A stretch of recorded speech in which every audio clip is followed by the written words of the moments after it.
Today we have Tommy. Tommy is an advanced athlete. He plays receiver. He's an advanced lifter. He's been doing this for a long time. Played multiple sports, so he's an advanced athlete. Right now, we're about 6 months out from his next season. So what we're wanting to do is work on drop jumps, so dropping from an elevated height and getting to a bigger box. And then we're going to do seated jumps. What we're looking for today is ground contact time, making sure there's as little ground contact time as possible between the drop and the jump. And then when we get to seated box jumps, how quickly he can go from a prone position, getting up off the ground, really focusing on power. Power is how quickly he can move. So right now we're 6 months out, we want to work on speed, on the ground contact time, and power getting up out of a prone position. So we're going to have him go a couple of rounds and show you how we can use Beast to track all that. So, Tommy, you ready? All right. Do sets of 5. Ready, and go.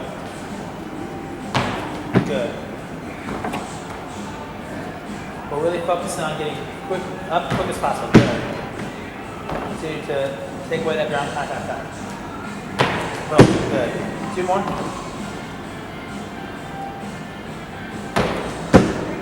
Good. Let's go, last one. Good. So we decided to use velocity to track because this is a speed exercise. The average mean speed was 1.26, and we say it shows you that that was good. So we're actually in his optimal speed training zone today. You can see his peaks from when he stepped up, dropped down, and jumped. The big peaks being his jump. He's got 5 reps and 5 very consistent reps. So we're gonna have you do another round. And go. Good, get up. There we go.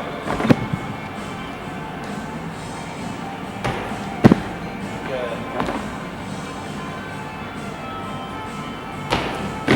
Good. 2 more.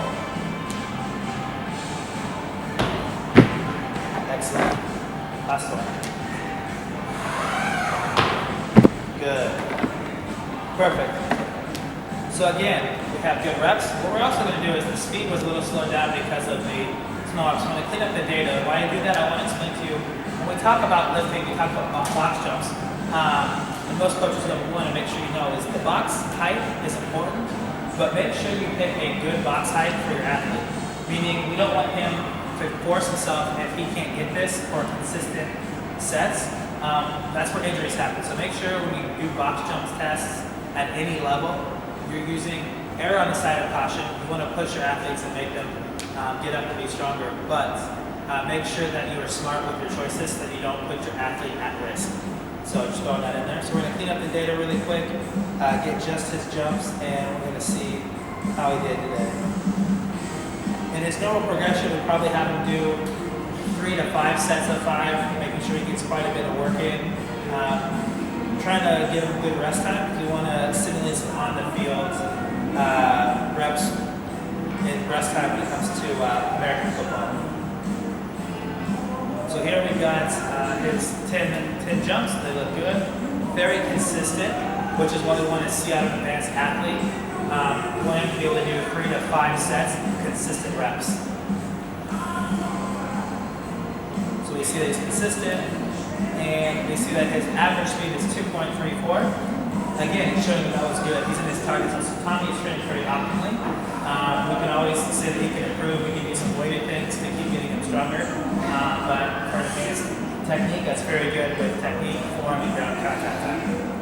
So next we have him do a seated box jump. So he's going to be prone. We want to work on power and getting explosive. What we use too is we're going to use the box jump feature. We can also go ahead and create an exercise. We can create a seated box jump. We can create the fitness assessment. We can do all that. Two things we want to look at when we're doing an advanced technique like this is we have our power. Power needs to stay consistent. And the same thing with our speeds. So speed of the lift needs to stay consistent.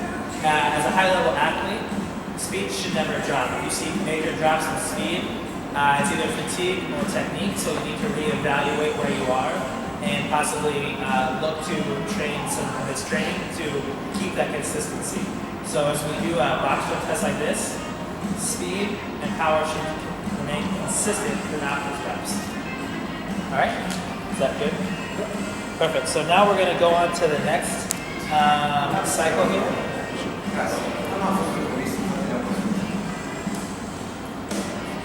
So we're going to have him do seated box jumps. Use the last one again.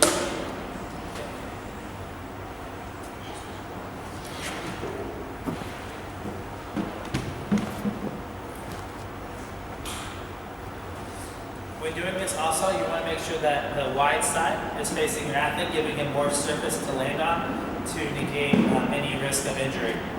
So, Tommy's going to be seated. Again, you can see Tommy wearing the Beast vest. We have the sensor located on the back. That lower back never moves. It's a very good spot to always stay consistent when we're jumping. It doesn't flex too much like we have it at the top. So that's why we have it sitting there. We're going to have it sitting completely prone. And then when we say go, his jump is to be explosive as possible. And with as little time, in a seated position, jumping up onto the box. All right. 3, 2, 1, go. Good. We're going to have to do sets of 5 again. Good. Quicker, let's go. Perfect. One more. Good. Okay. Those were good reps. We're going to clean up the data real quick. His average speed is 1.34. Again, the app is saying that was good. He's in his optimal training zone. We're using the velocity setting, so speed is the important key factor. And then you can see that his sets, or his reps, were very consistent. Once again, speed and power need to be consistent in an exercise like this, so he's doing a very good job for this advanced technique. Let's have you do one more set. Go. Good. Good. Let's go.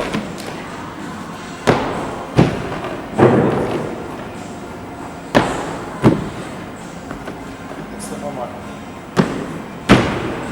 Perfect. Clean up really quick. That was better. It was a lot better. So as you can see, his second set was actually faster and more powerful. He did a much better job of finding his power, getting those fast fibers to move and getting up on the rocks, which is very good for an advanced athlete.